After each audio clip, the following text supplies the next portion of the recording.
अध्याय 3 कर्मयोग। अर्जुन बोले, हे जनार्दन, यदि आपको कर्म की अपेक्षा ज्ञान श्रेष्ठ मान्य है, तो फिर हे केशव, मुझे इस भयंकर कर्म में क्यों लगाते हैं? आप मिले हुए से वचनों से मेरी बुद्धि को मानो मोहित कर रहे हैं। इसलिए उस एक बात को निश्चित करके कहिए जिससे मैं कल्याण को प्राप्त हो जाऊं। श्री भगवान बोले, हे निष्पाप, इस लोक में दो प्रकार की निष्ठा मेरे द्वारा पहले कही गई है। उनमें से सांख्य योगियों की निष्ठा तो ज्ञान योग से और योगियों की निष्ठा कर्मयोग से होती है। मनुष्य न तो कर्मों का आरंभ किए बिना निष्कर्मता को यानी योग निष्ठा को प्राप्त होता है और न कर्मों के केवल त्याग मात्र से सिद्धि यानी सांख्य निष्ठा को ही प्राप्त होता है। निस्संदेह कोई भी मनुष्य किसी भी काल में क्षण मात्र भी बिना कर्म किए नहीं रहता, क्योंकि सारा मनुष्य समुदाय प्रकृति जनित गुणों द्वारा परवश हुआ कर्म करने के लिए बाध्य किया जाता है। जो मूढ़ बुद्धि मनुष्य समस्त इंद्रियों को हठपूर्वक ऊपर से रोककर मन से उन इंद्रियों के विषयों का चिंतन करता रहता है, वो मिथ्याचारी अर्थात दंभी कहा जाता है। किंतु हे अर्जुन, जो पुरुष मन से इंद्रियों को वश में करके अनासक्त हुआ समस्त इंद्रियों द्वारा कर्मयोग का आचरण करता है, वही श्रेष्ठ है। तू शास्त्र विहित कर्तव्य कर्म कर, क्योंकि कर्म न करने की अपेक्षा कर्म करना श्रेष्ठ है तथा कर्म न करने से तेरा शरीर निर्वाह भी सिद्ध नहीं होगा। यज्ञ के निमित्त किए जाने वाले कर्मों से अतिरिक्त दूसरे कर्मों में लगा हुआ ही ये मनुष्य समुदाय कर्मों से बंधता है। इसलिए हे अर्जुन, तू आसक्ति से रहित होकर उस यज्ञ के निमित्त ही भली भांति कर्तव्य कर्म कर। प्रजापति ब्रह्मा ने कल्प के आदि में यज्ञ सहित प्रजाओं को रचकर उनसे कहा कि तुम लोग इस यज्ञ के द्वारा वृद्धि को प्राप्त हो और ये यज्ञ तुम लोगों को इच्छित भोग प्रदान करने वाला हो। तुम लोग इस यज्ञ के द्वारा देवताओं को उन्नत करो और वे देवता तुम लोगों को उन्नत करें। इस प्रकार निस्वार्थ भाव से एक दूसरे को उन्नत करते हुए तुम लोग परम कल्याण को प्राप्त हो जाओगे। यज्ञ के द्वारा बढ़ाए हुए देवता तुम लोगों को बिना मांगे ही इच्छित भोग निश्चय ही देते रहेंगे। इस प्रकार उन देवताओं के द्वारा दिए हुए भोगों को जो पुरुष उनको बिना दिए स्वयं भोगता है, वह चोर ही है। यज्ञ से बचे हुए अन्न को खाने वाले श्रेष्ठ पुरुष सब पापों से मुक्त हो जाते हैं और जो पापी लोग अपना शरीर पोषण करने के लिए ही अन्न पकाते हैं, वे तो पाप को ही खाते हैं। संपूर्ण प्राणी अन्न से उत्पन्न होते हैं। अन्न की उत्पत्ति वृष्टि से होती है, वृष्टि यज्ञ से होती है और यज्ञ विहित कर्मों से उत्पन्न होने वाला है। कर्म समुदाय को तू वेद से उत्पन्न और वेद को अविनाशी परमात्मा से उत्पन्न हुआ जान। इससे सिद्ध होता है कि सर्वव्यापी परम अक्षर परमात्मा सदा ही यज्ञ में प्रतिष्ठित है। हे पार्थ, जो पुरुष इस लोक में इस प्रकार परंपरा से प्रचलित सृष्टि चक्र के अनुकूल नहीं बरतता, अर्थात अपने कर्तव्य का पालन नहीं करता, वो इंद्रियों के द्वारा भोगों में रमण करने वाला पापायु पुरुष व्यर्थ ही जीता है। परंतु जो मनुष्य आत्मा में ही रमण करने वाला और आत्मा में ही तृप्त तथा आत्मा में ही संतुष्ट हो, उसके लिए कोई कर्तव्य नहीं है।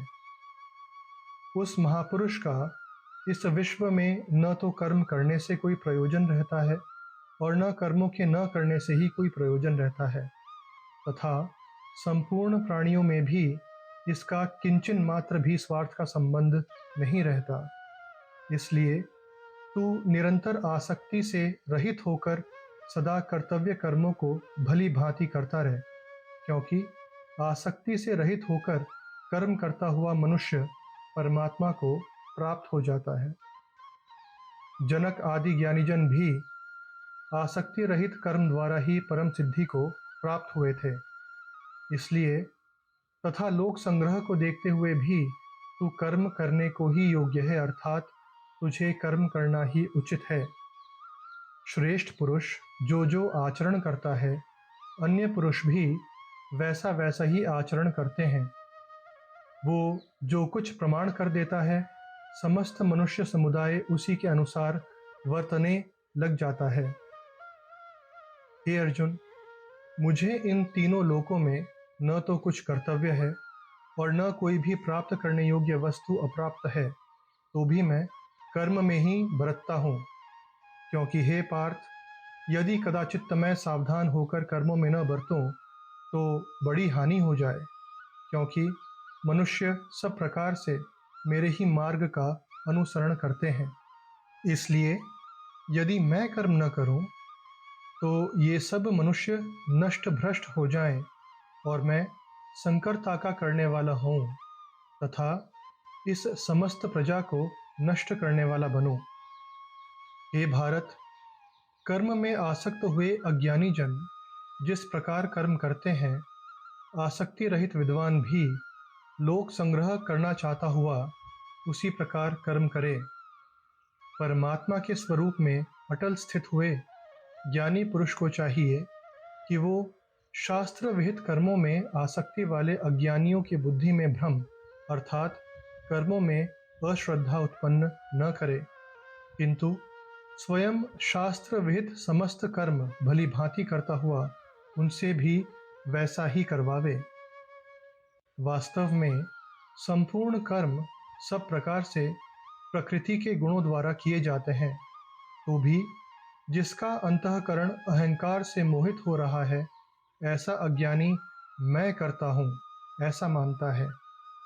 परंतु हे महाबाहो, गुण विभाग और कर्म विभाग के तत्व को जानने वाला ज्ञान योगी संपूर्ण गुण ही गुणों में वर्त रहे हैं ऐसा समझकर उनमें आसक्त नहीं होता। प्रकृति के गुणों से अत्यंत मोहित हुए मनुष्य गुणों में और कर्मों में आसक्त रहते हैं। उन पूर्णतया न समझने वाले मंदबुद्धि अज्ञानियों को पूर्णतया जानने वाला ज्ञानी विचलित न करे। मुझ अंतर्यामी परमात्मा में लगे हुए चित्त द्वारा संपूर्ण कर्मों को मुझ में अर्पण करके आशा रहित, ममता रहित और संताप रहित होकर युद्ध कर। जो कोई मनुष्य दोष दृष्टि से रहित और श्रद्धा युक्त होकर मेरे इस मत का सदा अनुसरण करते हैं, वे भी संपूर्ण कर्मों से छूट जाते हैं। परंतु जो मनुष्य मुझ में दोषारोपण करते हुए मेरे इस मत के अनुसार नहीं चलते हैं, उन मूर्खों को तू संपूर्ण ज्ञानों में मोहित और नष्ट हुए ही समझ। सभी प्राणी प्रकृति को प्राप्त होते हैं, अर्थात अपने स्वभाव के परवश हुए कर्म करते हैं।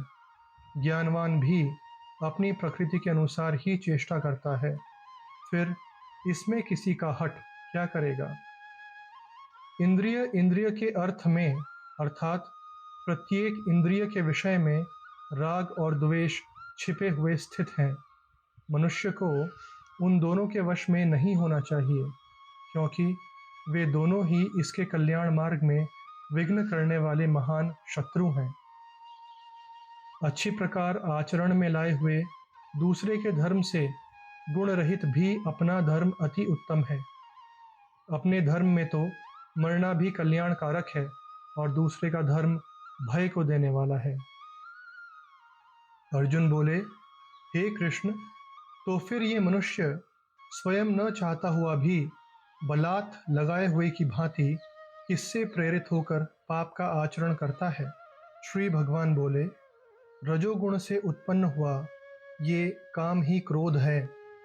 ये बहुत खाने वाला, अर्थात भोगों से कभी न अघाने वाला और बड़ा पापी है। इसको ही तू इस विषय में वैरी जान। जिस प्रकार धुएं से अग्नि और मैल से दर्पण ढका जाता है, तथा जिस प्रकार जेर से गर्भ ढका रहता है, वैसे ही उस काम के द्वारा ये ज्ञान ढका रहता है।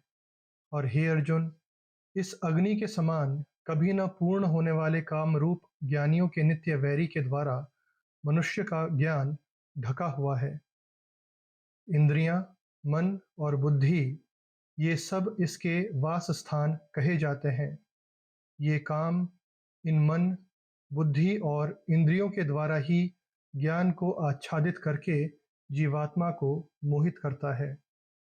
इसलिए हे अर्जुन, तू पहले इंद्रियों को वश में करके इस ज्ञान और विज्ञान का नाश करने वाले महान पापी काम को अवश्य ही बलपूर्वक मार डाल। इंद्रियों को स्थूल शरीर से पर यानी श्रेष्ठ, बलवान और सूक्ष्म कहते हैं। इन इंद्रियों से पर मन है, मन से भी पर बुद्धि है, और जो बुद्धि से भी अत्यंत पर है, वह आत्मा है। इस प्रकार बुद्धि से पर अर्थात सूक्ष्म, बलवान और अत्यंत श्रेष्ठ आत्मा को जानकर और बुद्धि के द्वारा मन को वश में करके हे महाबाहो, तू इस काम रूप दुर्जय शत्रु को मार डाल।